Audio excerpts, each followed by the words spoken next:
There's a confusion around emotions and feelings. Feelings, emotions. And people sometimes wonder, what is the Pali word for emotion?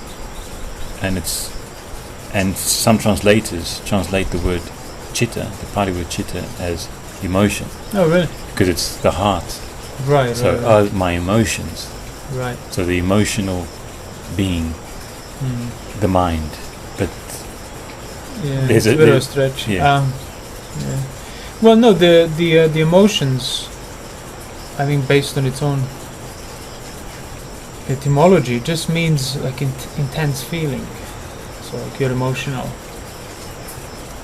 Emotionally positive, emotionally negative. So it is a kind of mind state, but on the basis of how you feel, just amplified, so to speak.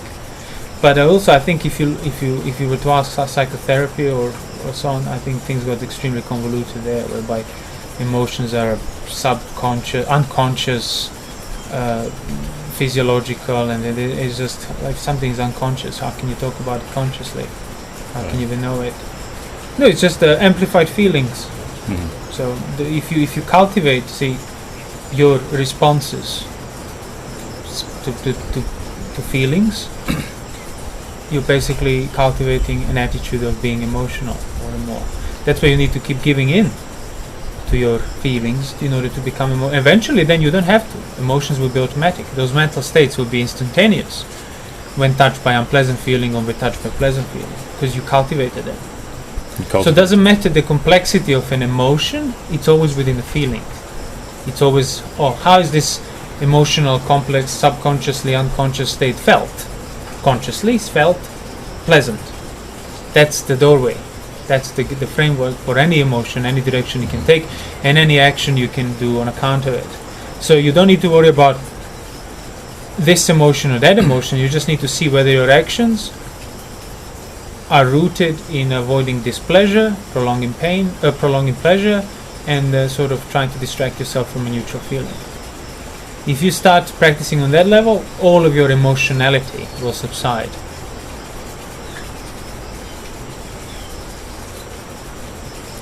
So, for example, like the Satipatthana, he knows a lustful mind as a lustful mind. So you could say he knows an emotionally shaped mind. Yeah, you could say, yeah. But basically, even that, any state of mind, it's underlined by a certain way it's felt. So you can say he knows elated mind as elated mind, depressed mind is depressed mind. How is elated mind felt? Is it elated in a positive sense or a negative sense? So yeah, contemplation of the mind is inseparable from contemplation of the feeling, or thoughts, or the body for that matter. That's why it's Satipatthana. So it's the four foundations, not like one and a half. But the point is, you like whatever for you designation, word, term, emotion means, you just want to see past it, as in see beyond it, as how it's simultaneously felt. It's emotional. You already know whether it's pleasant, unpleasant, whether you want it to stay longer, whether you're riding the wave of pleasure, excitement, or you're basically absolutely trying to get rid of it at all costs. You're emotionally distraught. So so I feel angry. I have the emotion. Yeah, you can say emotion of anger. Sure. So I'm emotionally angry. Yeah. So what do?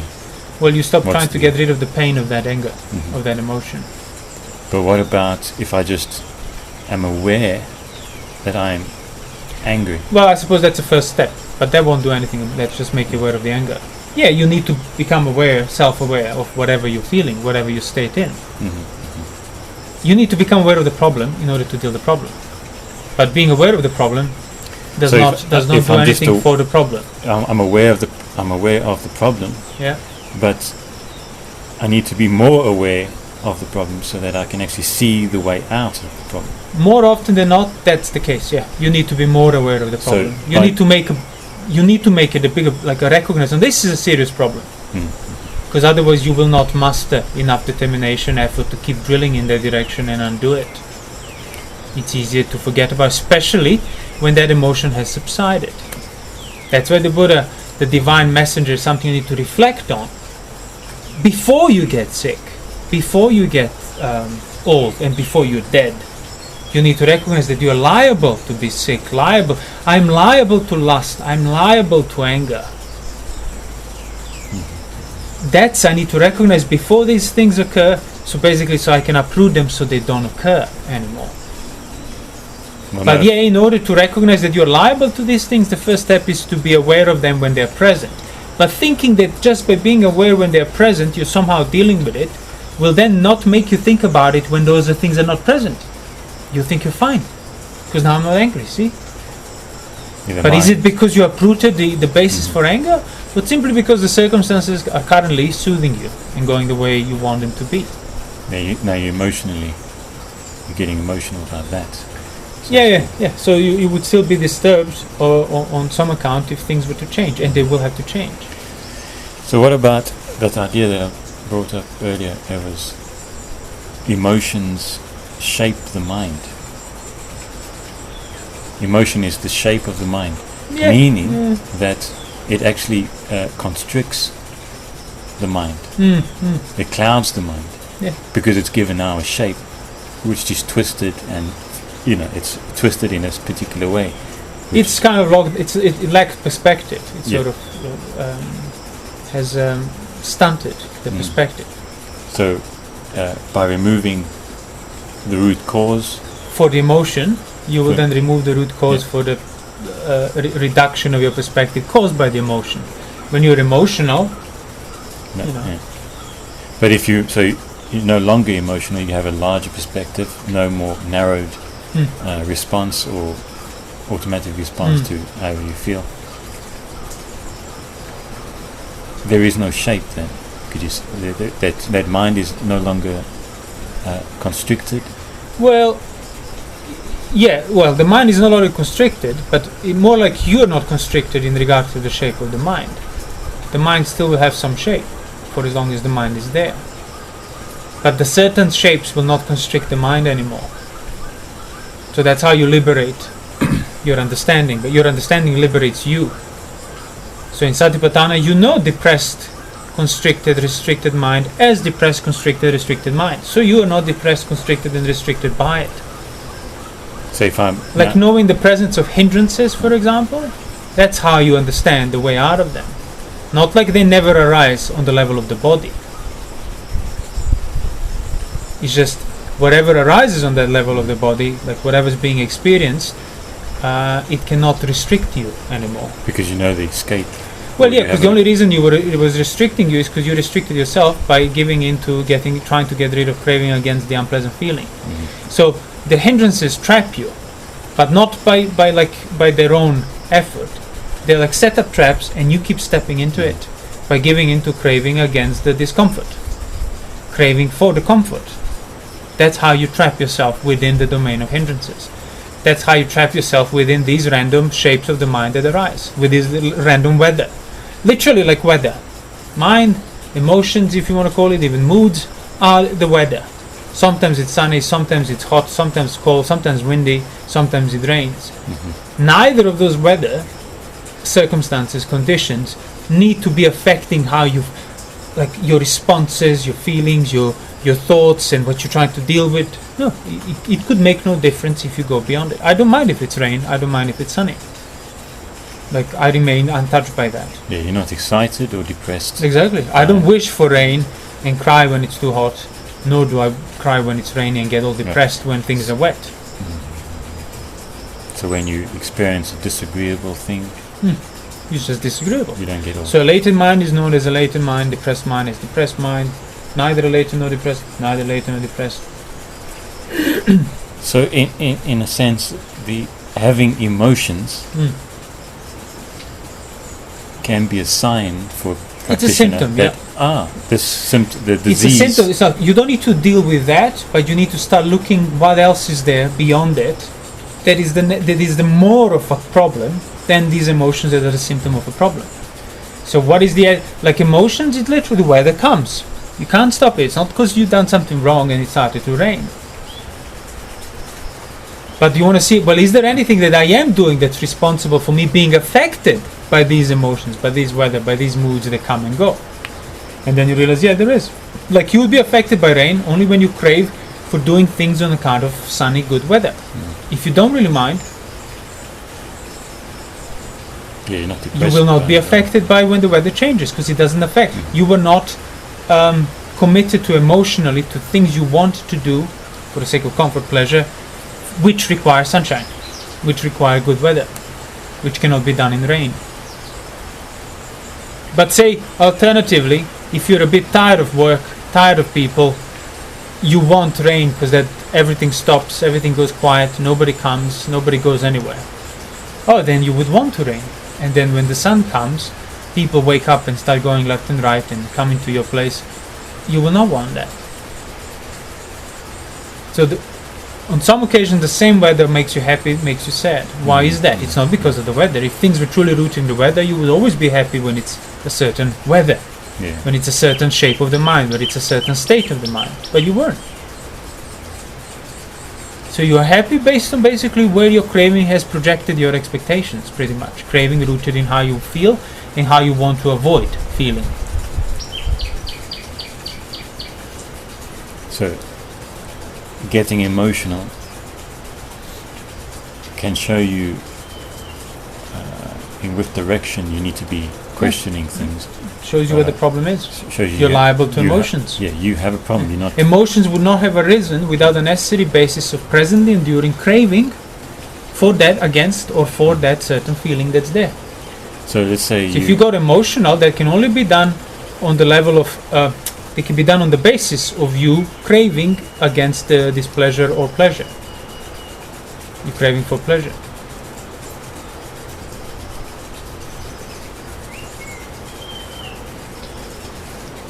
So once that craving is removed or diminished, diminished gradually, gradually diminished, you'll be less and less emotional. You'll be cooling down. Yeah. So you can't be emotional, by the way, without having passion. Yeah. So you can regard emotions as a symptoms, or you can regard a passion as a symptom. So you can say, if there is craving in regard to how you're feeling, whatever you're feeling at the time, present enduring, there is passion, there is emotion. To what extent? Well, that's determined by the extent of your ignorance of your own craving. It's determined by the extent you took your own feelings for granted as something to be wished for, delighted in, or something to be resisted and got rid of. But yeah, so from like being emotionless seems to be, that's like probably a fear of most. Like you don't just want to be depressed, looking. Well, because from their point of view, inside, the idea, any idea of emotionlessness is judged by, is discerned, is discriminated against the background of what they know, which is emotions. So from the point of view of emotions, it's like it feels like from the point of view of passion, being passion-free, passionless, it's like, well, that's like death from the point of view of passion. Because it is from the point of view of passion. That is who you are. It is the death of the passion which you are. Yeah. So it's death of you, the way you know yourself. But you have a choice. You can either practice towards that death of passion, or you can stay out of fear, not go there, and then be liable to everything else that passion is basically direct cause of. The entire samsara of suffering. Liability, torment, despair, lamentation, death, the real death. So because you're afraid to die, because you're afraid to let your passions and emotions die, you're bound to actually die. You bind yourself to death because you're afraid of it.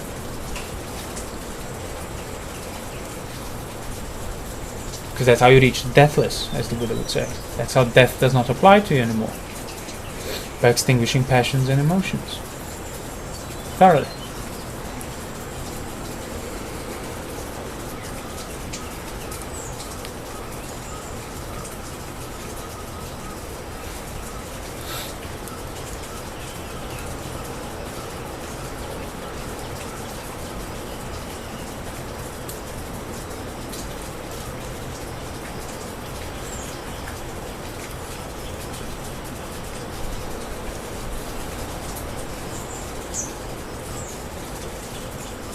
So you should not act out of your emotions. You should not act.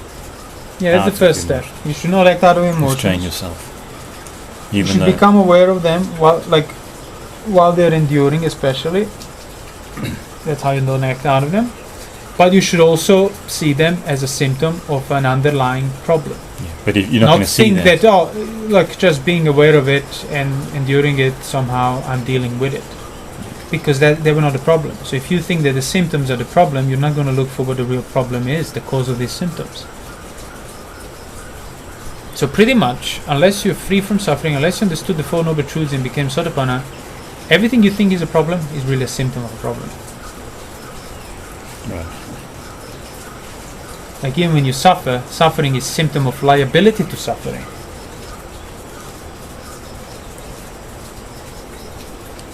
Because that's what the problem is. That's why you suffer in the first place, because you were liable to suffer. Right, that's dukkha. That's what dukkha is. Dukkha. Yeah. The symptoms of suffering is the symptom of dukkha, and dukkha is the problem. So freedom from dukkha then means freedom from symptoms of dukkha, which is freedom from suffering. It's an unfortunate translation. I mean, it kind of, you could say that because symptoms of suffering, symptoms of dukkha are suffering, dukkha is also suffering, sure. But it's not on the same level. Dukkha that needs to be understood is on the level of that liability to it. That's why we say the wise man would reflect, I am subject to suffering. I'm subject to misfortune. Like nothing has happened to me, but it could. I am subjected to the possibility of these things happening. I'm a prey to suffering. I'm a prey to suffering, exactly. But if people just confuse dukkha to be the suffering that's just felt, sometimes isn't, they're not looking for what the real problem is. So literally then the problem is only when you're being attacked by a lion. You don't recognize that the problem is that the lion can pounce on you at any given time. That's already the problem. And that's the only reason why the lion eventually did attack you. Because you remained within the lion's boundaries where the lion hunts. But see, even before the lion attacks you, if you recognize that this is the hunting ground of a lion, means I am liable to it. I better do something about it before lion attacks me. That's what dukkha is. That recognition of that. So literally dukkha means unease. Like sukha means ease, dukkha is the opposite. It's dis-ease, unease. And that's exactly it. So there's nothing wrong with me. I'm not being mauled by a lion yet. But I recognize that this is literally the stomping ground of wild cats that hunt people. I am prey to that. The recognition of that will make you very uneasy. But it's much easier to just ignore that, because anxiety, fear, dread. Oh, how do I deal with this? Because you can't just hide, because you're still within the same hunting ground. You have to step outside eventually, and you still step outside into the area that will kill you.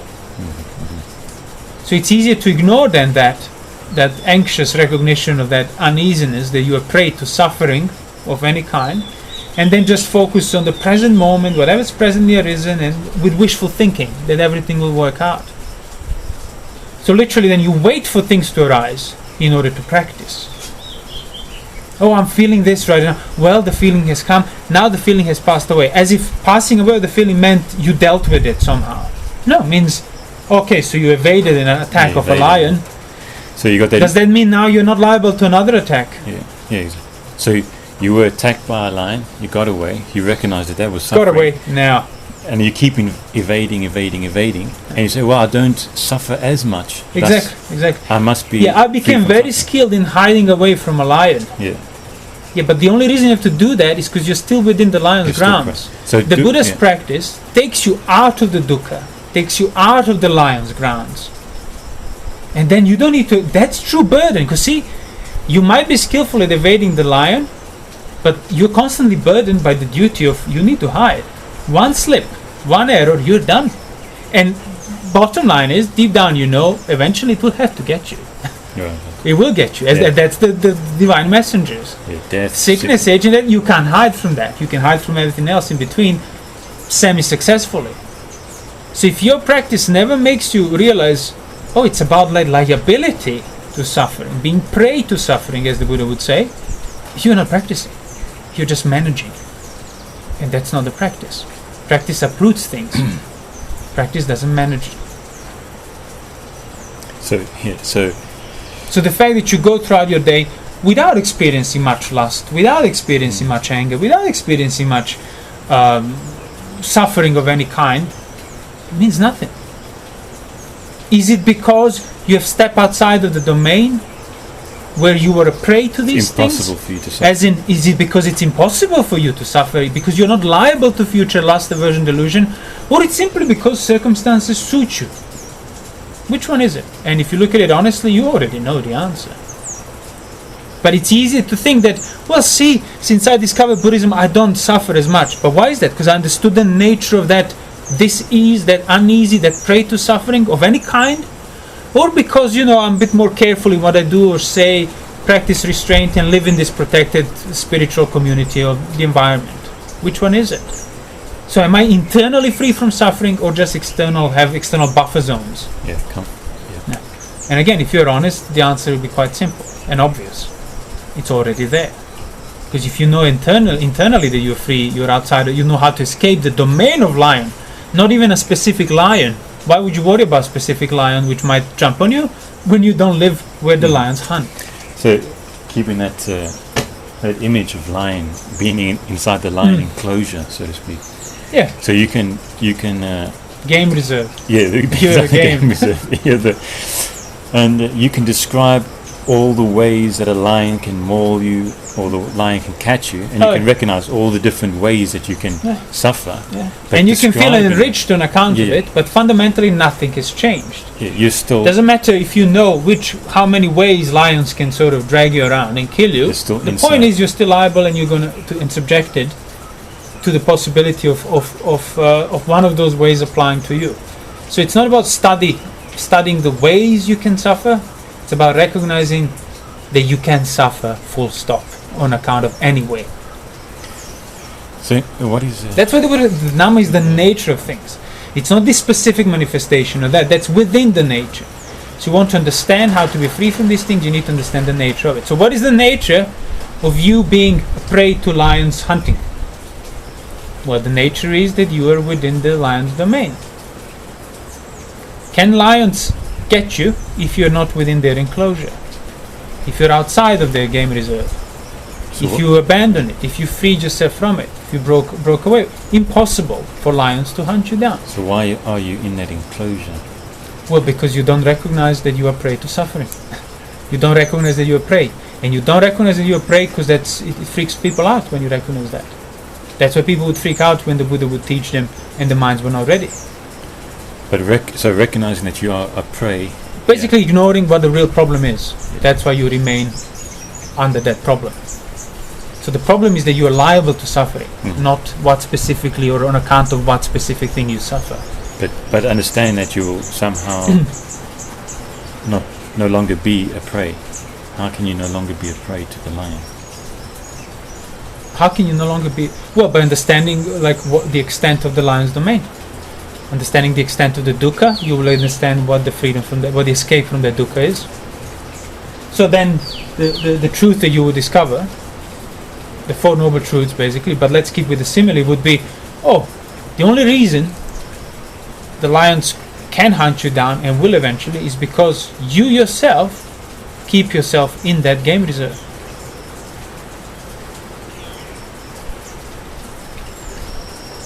And you keep yourself there because you value pleasures that you get there. It has nice fruits, good company, beautiful views, adventure, lovely streams, whatever basically gets you going, it has it. But at the same time, it has lions that are stalking you and hunting you down. So no longer. If you were to not forget that their lions might be watching you at any given time, no amount of these joyful pleasures that game reserve can offer will be enough for you to stay there. But what happens is, most of the time you don't see the lions, so you afford to forget that you are still a prey to the lions even if you don't see them. So by affording to forget that, you then afford to be attracted and appreciate all these beauties of senses that you can get from that game reserve. And it's literally forgetting that you're liable to death. Maranusati, It's exactly that. You don't see death, so you don't think about it. By not thinking about it, you maintain the whole world of sensuality, anger, despair, everything else. But if you were not to forget that you're liable to die at any given second, and in breath, out breath, as the Buddha would say, any attraction you have on account of being alive, any passion will have to disappear. Eventually it will wither away because you're not maintaining it anymore.